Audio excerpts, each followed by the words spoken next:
Longtemps. Donc, comme je vous avais dit, Monsieur Courtel est là aujourd'hui en tant que président de l'association des entreprises de La Chapelle-sur-Erdre, à côté de Nantes, et va nous présenter effectivement un projet d'économie territoriale qui a été mis en place à travers d'idées et de réflexions de différentes entreprises sur le secteur de La Chapelle-sur-Erdre. Oui, bonjour à vous tous. Donc, je ne connais pas votre école, mais associer l'informatique et le développement durable, ça me paraît très intéressant. Je suis très content de parler avec vous ce après-midi plutôt. En l'occurrence, voilà, c'est bien. Pour préparer, j'ai été sur votre site internet et j'ai vu le Mannequin Challenge.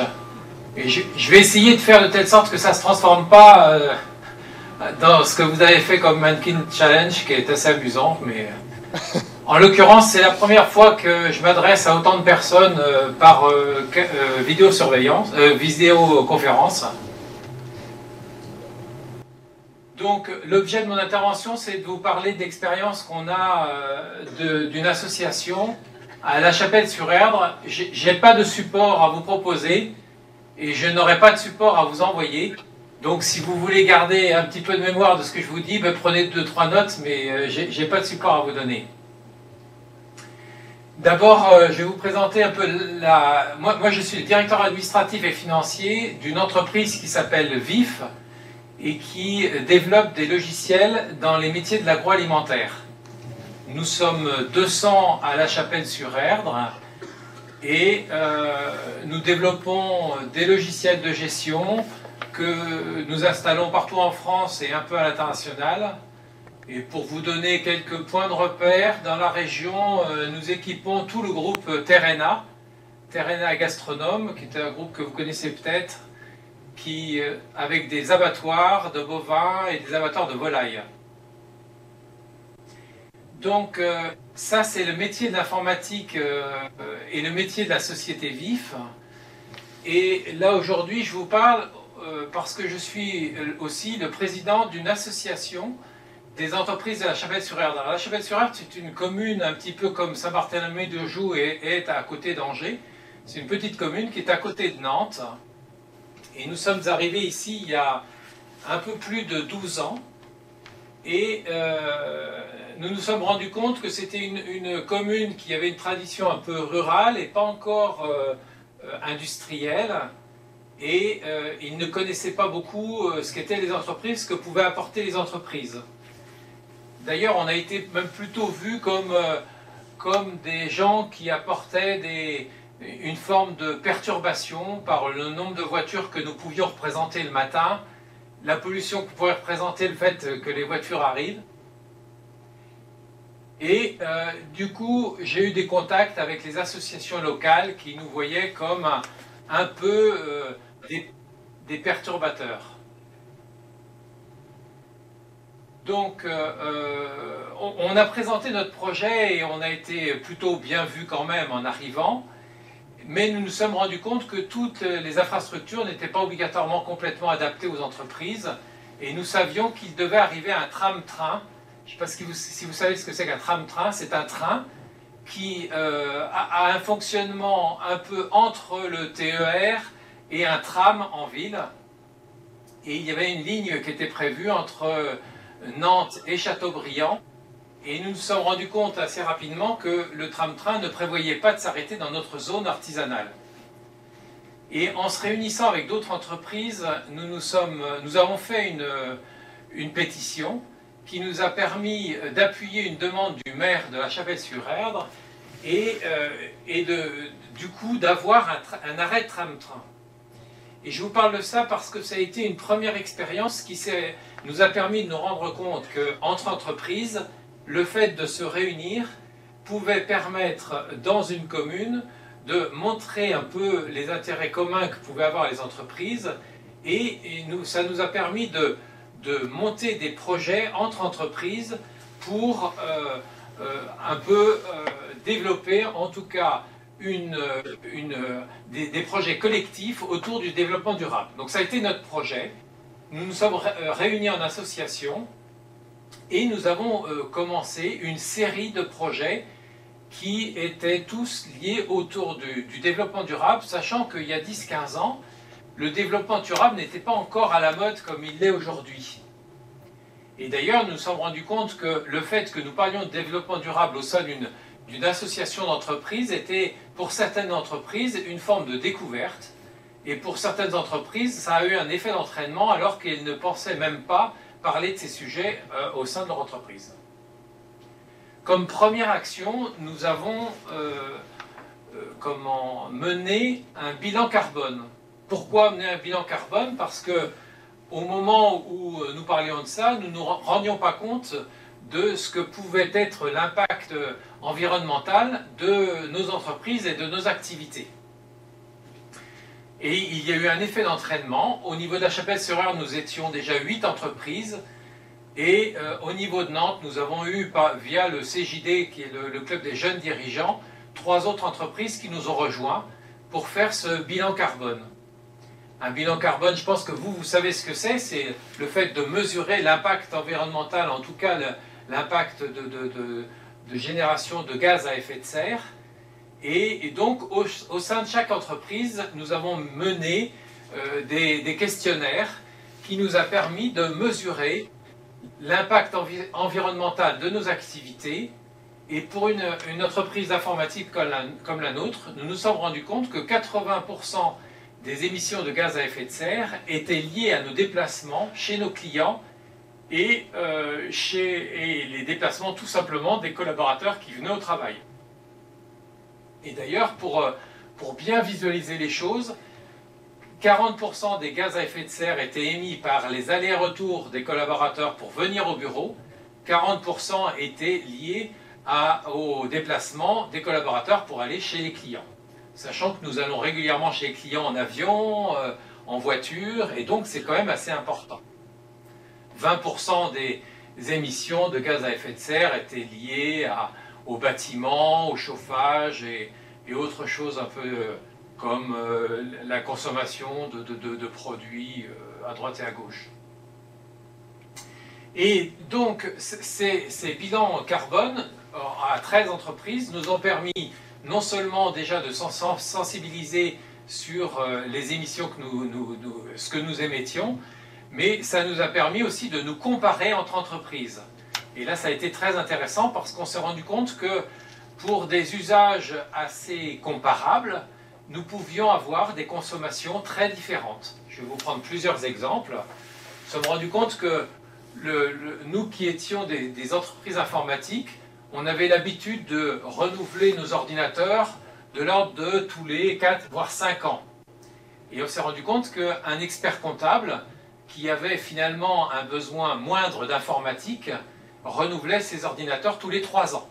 Et le directeur de l'établissement nous dit « mais je ne comprends pas, mon informaticien m'a dit qu'il fallait les changer tous les 3 ans ». Et on lui a dit tout simplement « dites-lui dorénavant de changer tous les 5 ans et vous verrez que ça marchera aussi bien ». Et ce dont il se félicite depuis.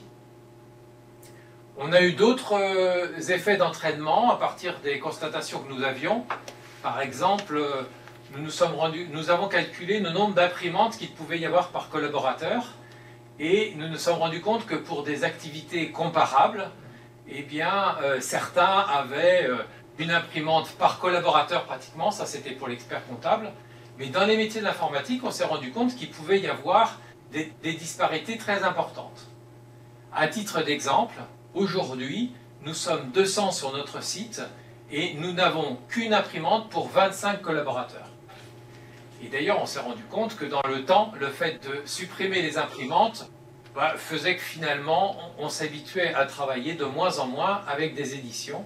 Et donc, on consomme moins de papier, on consomme moins d'encre et on stocke de moins en moins de papier, ce qui fait que les armoires que nous avions achetées il y a 12 ans sont de plus en plus vides et tendent à se vider, sachant qu'on est en train de dématérialiser beaucoup de choses. Ça, c'est un deuxième exemple, mais il y a eu d'autres exemples, parce qu'après ce bilan carbone, nous avons fait un bilan thermique sur un certain nombre d'établissements, un peu dans les mêmes entreprises, sachant que quand nous comparions nos consommations électriques, eh bien, nous nous rendions compte que nous n'avions pas le même type de consommation. Et ce bilan thermique nous a permis d'identifier le fait que certaines entreprises consommaient beaucoup pour plusieurs raisons différentes, notamment parce que certaines entreprises n'étaient pas bien isolées, certaines entreprises avaient des systèmes de chauffage un peu obsolètes. Et là, nous avons entamé un projet plus important et plus ambitieux sur la consommation, un projet qui s'est appelé ECOSA. Alors, le projet ECOSA, il partait de la constatation qu'un bilan carbone ponctuel pour une entreprise permettait d'avoir une photographie à un instant T. C'était quand même intéressant, hein, parce qu'on avait fait des photos thermiques, par exemple, la nuit, ce qui permettait de voir les déperditions de chaleur la nuit et donc de mettre en évidence les bâtiments qui étaient plus ou moins bien isolés. Mais ça permettait simplement d'avoir une image de la consommation et nous nous sommes rendus compte que pour pouvoir avoir une meilleure visualisation des usages de l'électricité, eh bien, il fallait mesurer la consommation des bâtiments au fur et à mesure du temps. Et donc, nous avons une entreprise qui faisait de l'informatique, comme ce que vous faites, si j'ai bien compris, et qui a créé un soft qui permettait de connecter dans différentes entreprises plusieurs compteurs électriques.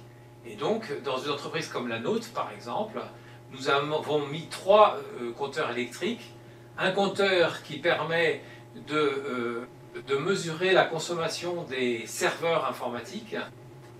Un deuxième compteur qui permettait de mesurer le chauffage.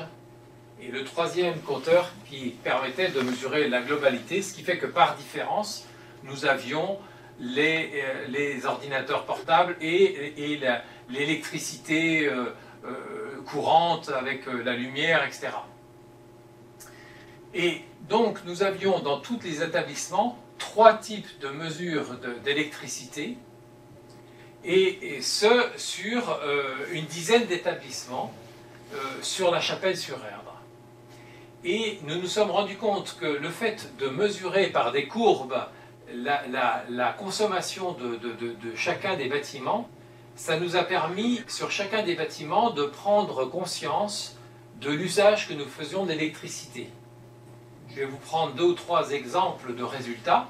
Il y a une entreprise, par exemple, qui se plaignait du confort et du chauffage, de son chauffage.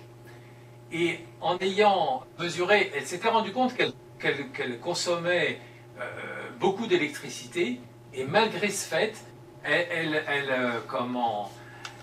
n'avait pas un bon confort par rapport à son chauffage. Et le fait de mesurer au fur et à mesure de la semaine la consommation électrique, on s'est rendu compte que la programmation du chauffage avait été faite à l'équivalent d'une maison individuelle. Ça veut dire que le chauffage était poussé le soir, quand les gens rentrent chez eux le soir, et baissé pendant la journée, et était poussé le samedi et le dimanche. C'est vous dire qu'il y avait vraiment un non-sens de l'usage du chauffage. Effectivement, il s'était rendu compte que la programmation était totalement inverse de l'usage. Ce qui a permis non seulement de faire un meilleur usage de l'électricité et donc de chauffer en journée, mais non seulement avoir un meilleur confort, mais en plus une consommation plus raisonnable. Je vais vous prendre un deuxième exemple. Nous avons dans nos bâtiments des pompes à chaleur et nous avons un plancher chauffant. Et nous mettions en place le plancher chauffant pendant tout l'hiver. Et nous nous servions des pompes à chaleur comme appoint. Et nous nous sommes rendus compte que les pompes à chaleur avaient une meilleure performance que le plancher chauffant. Et donc c'est exactement l'inverse qu'il fallait faire. Et ça, c'était pas, nous ne savions pas.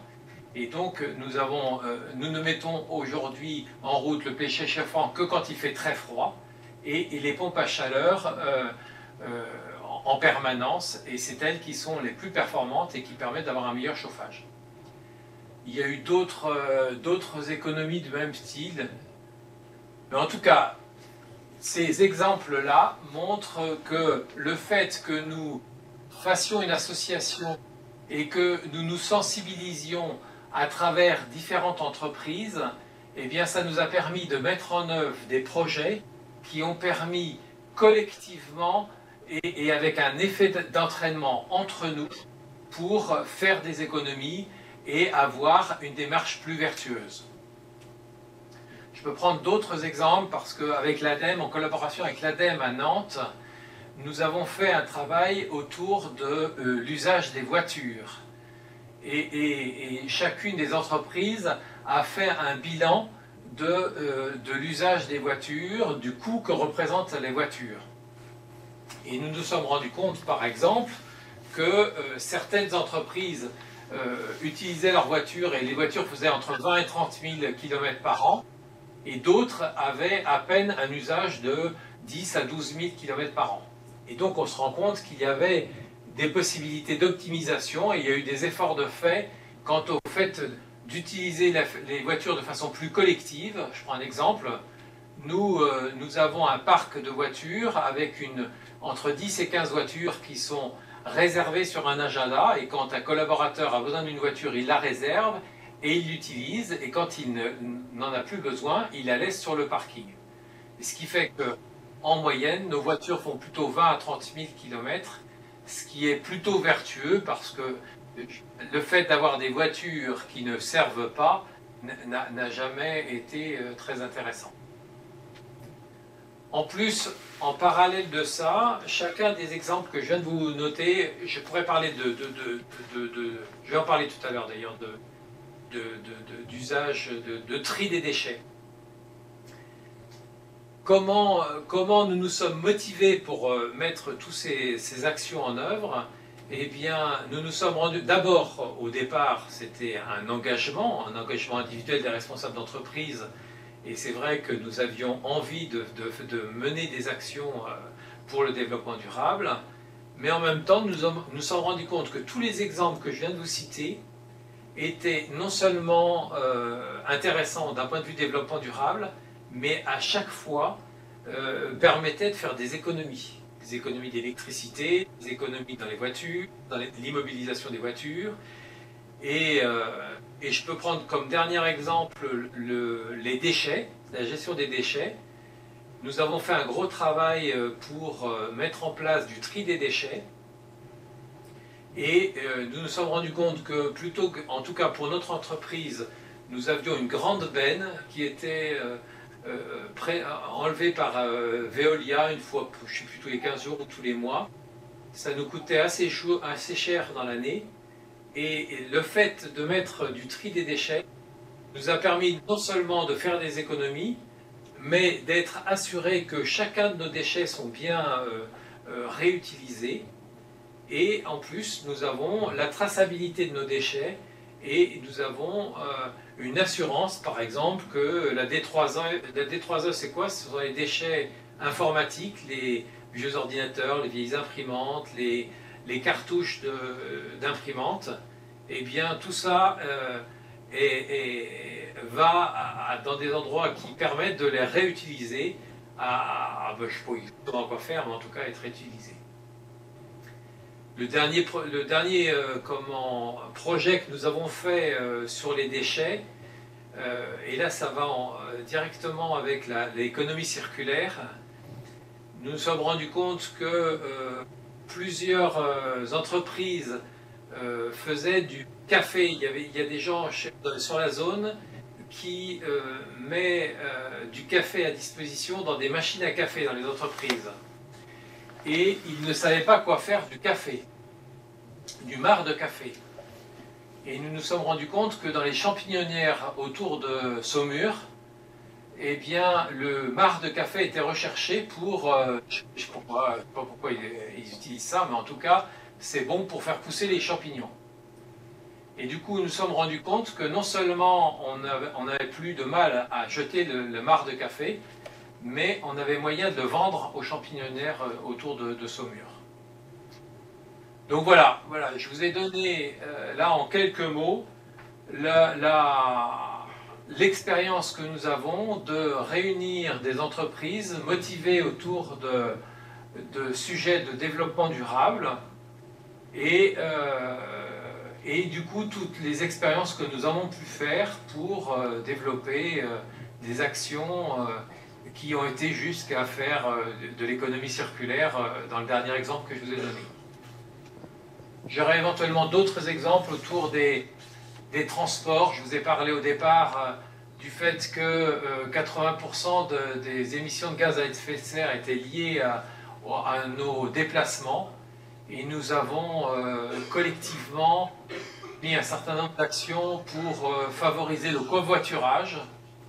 Chez VIF, nous sommes passés de 2 à 3% des collaborateurs à venir en covoiturage, et après des actions, on s'est rendu compte qu'on réussit à atteindre 15 à 20% du personnel qui pratique le covoiturage.